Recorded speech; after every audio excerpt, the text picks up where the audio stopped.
कहानी नंबर 6। परमेश्वर इसहाक के लिए प्रबंध करता है।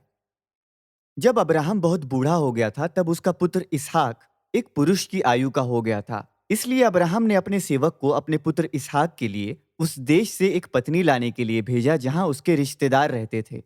जहां अब्राहम के रिश्तेदार रहते थे, उस देश को जाने की एक बड़ी लंबी यात्रा के बाद परमेश्वर उस सेवक को रिबका के पास ले गया।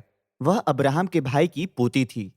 रिबका अपने परिवार को छोड़कर उस सेवक के साथ वापस जाने के लिए मान गई। जैसे ही वे पहुंचे, इसहाक ने उससे विवाह कर लिया। एक लंबे समय के बाद अब्राहम मर गया।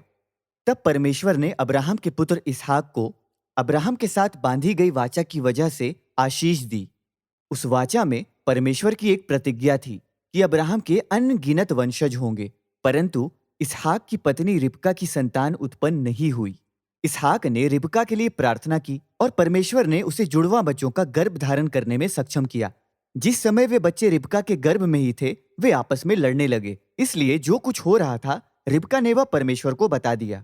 परमेश्वर ने रिबका से कहा, तू दो पुत्रों को जन्म देगी। उनके वंशज दो अलग अलग जातियां बनेंगे। वे एक दूसरे से लड़ेंगे, परंतु बड़े पुत्र से उत्पन्न होने वाली जाति को छोटे पुत्र से आने वाली जाति की आज्ञा माननी होगी। जब रिबका के बच्चों का जन्म हुआ तो बड़ा पुत्र लाल और रोएंदार था और उन्होंने उसका नाम एसाव रखा। तब छोटा पुत्र एसाव की एड़ी को पकड़े हुए जन्मा और उन्होंने उसका नाम याकूब रखा।